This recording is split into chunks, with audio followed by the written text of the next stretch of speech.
소개 감사드립니다. 전주 예수병원에서 혈관 이식을 하고 있는 김미진입니다. 오늘 주제가 혈관 통증인데 사실 쉽지 않은 주제인 것 같습니다. 그래서 처음에 혈관 통증에 대해서 생각을 하다 보니 이제 나중에는 통증의 데피니션이 뭐지? 라는 고민까지 가게 되더라고요. 어쨌든 인트로덕션과 트리트먼트 그리고 디베이트 순으로 말씀드리겠습니다. 혈관 통증은 이제 데피니션을 볼 때는 티슈나 organ이나 너브로 가는 블러드 플로우에 문제가 생겨서 발생하는 통증에서 이제 베스큘라 페인이라고 말을 하게 됩니다. 이런 베스큘라 페인을 나타내는 병들은 베스큘라이티스, 베스큘라 럽처, 혹은 코로너리 아테리 디지즈, PAD, 트라우마 이런 여러 가지 문제들이 있어서 이런 베스큘라 페인을 유발을 하게 됩니다. 그렇다면 이런 페인 메커니즘이 뭐가 있을지에 대해서 생각을 해봤는데요. 사실 저희가 이제 정맥학회이다 보니 정맥 쪽에 대한 페인 메커니즘을 찾아봤고 크게 두 가지에 대한 이론들이 있더라고요. 첫 번째 이론은 인플라메토리, 염증으로 인해서 생긴다고 말을 하는데요. 보통 이제 베인이 쌓이면서 베이너스 하이퍼텐션이 되면서 이로 인해서 베인의 외열이 문제가 생기고 이런 여러 가지 이제 비셔스 사이클을 통해서 염증 물질들이 발생을 하게 되고 그로 인해서 결국은 환자분들이 통증을 호소한다라고 말을 하고 있습니다. 그리고 이런 인플라메이션을 통한 여러 가지 과정들이 결국은 베리코스 베인으로 발생하는 리모델링에도 영향을 미친다라는 이야기들도 있습니다. 두 번째 페인 메커니즘은 너브 데미지에 관한 이야기인데요. 이제 크로닉 베너스 인서피션시가 있으면 이걸로 인해서 마이크로 엔지오패시가 발생을 하게 되고 이로 인해서 결국은 이제 페인을 유발하게 된다라고 말을 하는 건데요.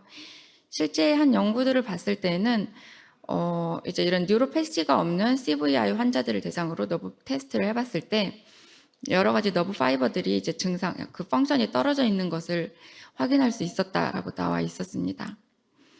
치료는 사실 수술에 관한 것들은 다들 많이 알고 계셔서 그 외에 이제 컨서버티브 트리트먼트만 제가 가지고 나왔는데 이 플라보노이드를 사용을 하는 것들이 결국은 아까 나왔던 첫 번째 인플라메이션에 대한 티어리에 대해서 염증을 예방을 한다.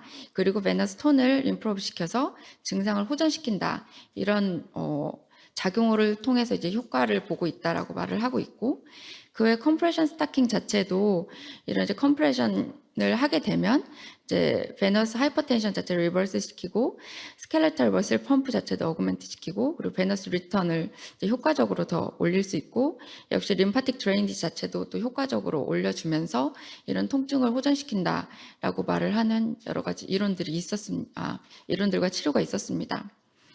실제 지금 정맥 통증이 정말 정맥의 역류로 인해서 통증이 있느냐 이런 거에 대한 연구들이 여러 가지가 있었는데요.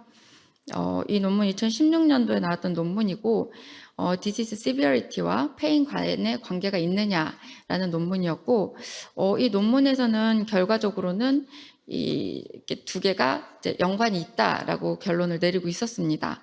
그렇지만 그 외에 다른 논문들을 찾아봤을 때는 보시는 것처럼 C2, 3, 4, 5 이쪽으로 쭉 넘어갈 때 딱히 연관관계가 있어 보이진 않습니다. 그래서 이 논문에서는 환자의 통증 정도와 디지즈 시비어리티 자체가 딱히 연관관계가 없다라는 이런 논문들도 나오고 있습니다.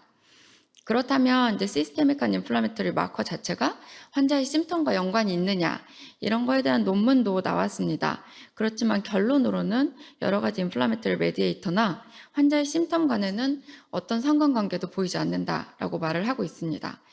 그렇다면 여러 가지 고민이 되지요. 염증이 환자의 페인을 유발시킨다라고 말을 하는데 염증 마커 자체는 심텀하고 또 차이가 없다라고 나오는 이런 여러 가지 우스운 상황들이 생겼던 것 같습니다.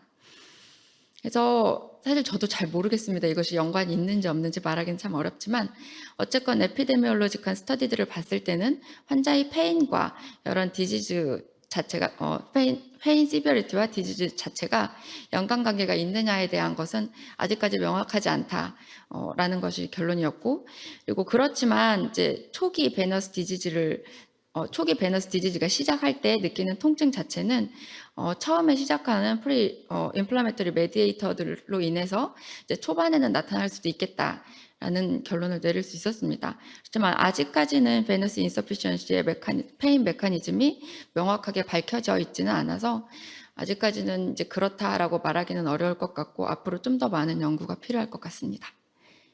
경청해 주셔서 감사합니다.